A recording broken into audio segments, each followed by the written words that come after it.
கலந்துரையாட வந்திருக்கின்றனர். பாடி கேட்ட பாடு நிகழ்ச்சி மூலமாக உங்கள் அனைவரையும் பாடி மனம் மகிழ வைத்த தம்பதியினர் திரு ரவீந்திரநாத், அவரது மனைவி திருமதி ராஜகுமாரி ஆகியோர். வணக்கம் ரவீந்திரநாத். வணக்கம். வணக்கம். நாங்கள் இன்று பசுமையின் நிறங்கள் பக்கம் ஒரு பார்வை நிகழ்ச்சியில் காலத்தை வென்ற கவிஞன் கண்ணதாசன் அவர்களை பற்றி கலந்துரையாட இங்கே கூடியிருக்கின்றோம்.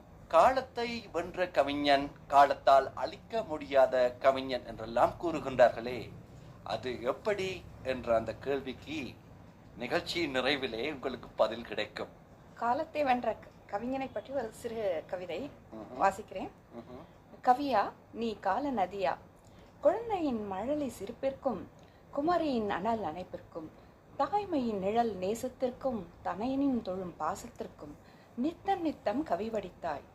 துரத்திய துரோகத்திற்கும் உன் தனியா தாபத்திற்கும் நாட்டுப்பற்றை மூச்சாக்கிய வீரத்திற்கும் பட்ட ஞானத்திற்கும் பிரியமானவரின் மறைவுக்கும் மீளா விடைபெறும் மரணத்திற்கும் கடவுளை பாடி இறை பக்திக்கும் அதை பழித்த எதிர்மறை சக்திக்கும் வாதிட்டாய். இரக்கத்திற்கும் அதன் பயனாய் ஏமாற்றத்திற்கும் கலங்கி நின்றாய். சுகமான உன் வசனங்கள் அமுது சொட்ட யாம் சுவைக்க உன் அனுபவங்களை நீ வடிக்க யாம் கரைந்தோம் கற்கண்டாய். கூட்டுக்குள் மறைந்த காட்டுக்குயிலே இலக்கமுறை உலகமும் ஏற்கும் நின் கவிதையின் ஒளிச்சத்தம் என்றும் வாழ்க காலத்தை வென்றவன். நன்றி. அருமையாக கூறியிருந்தீர்கள். காலத்தை வென்றவன், அதற்குரிய அத்தனை அர்த்தங்களையும் ஒன்று கோர்த்து அருமையாக கவிதையாக கூறியிருந்தீர்கள். நன்றி. என் வீடு என் வாசல் எனக்கு வரும் கூட்டம் என்று நினைப்பவர்கள் எல்லாம் மடையர்கள். அப்பவே கூறிவிட்டார். நீ ஏறுகிறாய் என்றால் அவன் உன்னை ஏற்றிவிட்டு வேடிக்கை பார்க்கின்றான் என அர்த்தம். நீ இறங்குகின்றாய் என்றால் உன்னை சிந்திக்க வைக்கின்றான் என்று அர்த்தம். உனது பெருமை கடவுளின் மகிமை, உனது சிறுமை கடவுள் உனக்கு தந்த அடக்கம். நினைத்தது நடக்கவில்லையோ, உனக்கு மேலே ஒன்று வேலை செய்கின்றது. அதற்கு பெயர்தான் விதி. வீரன் வெற்றி பெற்றால் வீரத்தால் விளைந்தது, கோழை தோற்றால் கோழைத்தனத்தால் விளைந்தது. வீரன் தோற்று கொண்டாலோ கோழை வெற்றி கண்டாலோ அது விதியின் பிரகாரம். நாம் இன்று கவிஞர் கண்ணதாசன் அவர்களின் புத்தகங்களை பற்றி பேச இங்கே கூடியிருக்கின்றோம். ஆனால் அவரின் புத்தகங்களே வாழ்க்கையாக மாறி ஒவ்வொரு பாடல்களிலும் சரி கவிதைகளிலும் சரி 400 பக்கங்கள் கொண்ட புலநானூறு இலக்கிய புத்தகங்கள், மகாபாரதம், இராமாயணம் ஆகிய மிகப்பெரிய புத்தகங்களை எல்லாம், அதாவது கம்பன் கண்ட இராமாயணத்தையும் 2 வரிகளிலே இலகுவாக சொல்லக்கூடிய கவிஞன் கண்ணதாசன் அவர்களின் புத்தகங்களை பற்றி பேசுவதென்றால் அவரின் 2 பாடல்களை பற்றி பேசினாலே முழு புத்தகமும் அதிலே வந்துவிடும். அவர் இயேசு காவியம் அதையும் அவர் விட்டுவில்லை, அதை பற்றியும் அவர் பேசியிருக்கிறார். அந்த புத்தகங்களை நீங்கள் பார்க்கும்போது அவர் நிறைய கற்பு, பெண்ணுடைய கற்பு பற்றி பேசியிருக்கிறார். நண்பனை எப்படி தேர்ந்தெடுப்பது, இப்பொழுது கற்பு பற்றி பேசும்போது பிற புருஷனை அவள் மனதால் நினைத்தாலும் கற்பிழந்து விடுகிறாள் என்று இந்து மதம் அச்சுறுத்திருக்கிறது. காலை பார்த்து நட என்று போதிப்பது அவள் பிற முகங்களை பார்க்காமல் இருப்பதற்கு மட்டுமல்ல, பூமியிலும் வாழ்க்கையிலும் வழுக்கி விடாமல் இருப்பதற்கும் கூட. இப்போ நீங்க கல்யாணத்துல பாத்தீங்கன்னா 3 முடிச்சு போடுகிறாங்க. அது எதற்கு? ஏதோ 3 முடிச்சு போட சொன்னாங்க. எனக்கும் கல்யாணம் ஆகிவிட்டது, நானும் போட்டு விட்டேன். 1வது முடிச்சு கணவனுக்கு அடங்கியவள் என்றும், 2வது முடிச்சு தாய் தந்தையருக்கும் கட்டுப்பட்டவள் என்றும், 3வது முடிச்சு தெய்வத்துக்கு பயந்தவர் என்றும் உறுதி கொள்ள வைப்பதே அந்த 3 முடிச்சு. இப்பொழுது அதே மாதிரி வடமொழியில் ஒரு ஸ்லோகம், பெண்ணை தேர்ந்தெடுப்பது எப்படி? அந்த பெண்ணை நம்ம பார்க்கும் பொழுது ஒரு அழகாக இருந்தால் அவள் எப்படி இருப்பாள் என்று நமக்கு தெரியாது. அவள் எப்படிப்பட்ட பெண்ணை நாம் தேர்ந்தெடுப்பது என்று அவருடைய புத்தகத்தில் மிகவும் அழகாக விவரித்திருக்கிறார். சேவை செய்வதில் தாசியை போல, தாசி என்றால் வடமொழியில் அடிமை என்று பொருள்.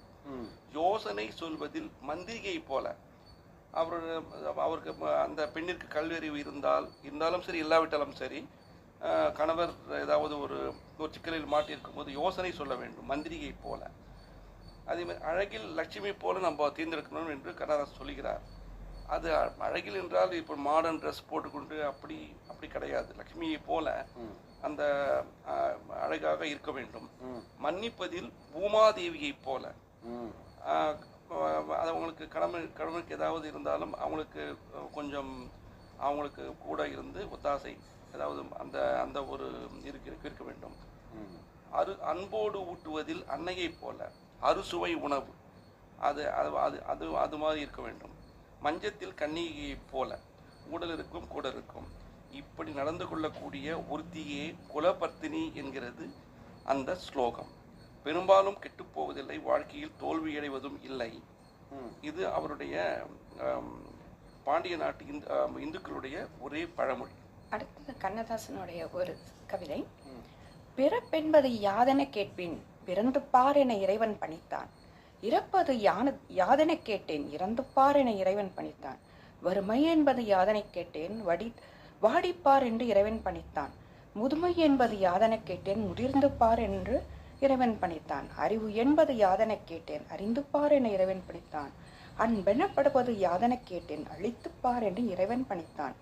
அனுபவித்துத்தான் வாழ்க்கையை அறிய வேண்டும் எனில் அப்போது ஆண்டவனே நீ எதற்கு என்றேன். ஆண்டவன் அருகே வந்து அந்த அனுபவமே நான் தான் என்றான். கடவுள் மனிதனாக பிறக்க வேண்டும் என்ற பாடலை நீங்கள் எனக்கு ஞாபகம் ஊட்டுகின்றீர்கள். கண்ணதாசன் அவர்களுடைய கவிதைகள், அவருடைய சொந்த கவிதைகளே அவருடைய பாடல்களை சில பாடல்களை பிரதிபலிக்கின்றன. அவற்றில் இது ஒன்று. கடவுள் மனிதனாக பிறக்க வேண்டும், அவன் காதலித்து வேதனையில் வாட வேண்டும், பிரிவென்னும் கடலினிலே மூழ்க வேண்டும், அவன் பெண் என்றால் என்னவென்று உணர வேண்டும். கடவுள் மனிதனாக பிறக்க வேண்டும். எத்தனை பெண் படைத்தான், எல்லோர்க்கும் கண் படைத்தான், அத்தனை கண்களிலும் ஆசை என்னும் விஷம் கொடுத்தான். எத்தனை பெண் படைத்தான், எல்லோர்க்கும் கண் படைத்தான், அத்தனை கண்களிலும் ஆசை என்னும் விஷம் கொடுத்தான். அதை ஊரெங்கும் தூவிவிட்டான், உள்ளத்திலே பூசிவிட்டான். அதை ஊரெங்கும் தூவிவிட்டான், உள்ளத்திலே பூசிவிட்டான். ஊஞ்சலை ஆடவிட்டு உயரத்திலே தங்கிவிட்டான். கடவுள் மனிதனாக பிறக்க வேண்டும்.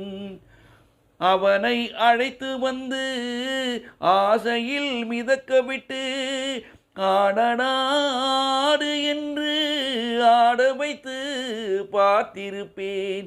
அவனை அழைத்து வந்து ஆசையில் மிதக்க விட்டு ஆடனாடு என்று ஆட வைத்து பார்த்திருப்பேன்.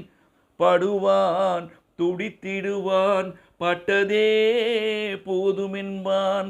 படுவான் துடித்திடுவான், பட்டதே போதுமென்பான். பாவியவன் பெண் குலத்தை படைக்காமல் நிறுத்தி வைப்பான். கடவுள் மனிதனாக பிறக்க வேண்டும்.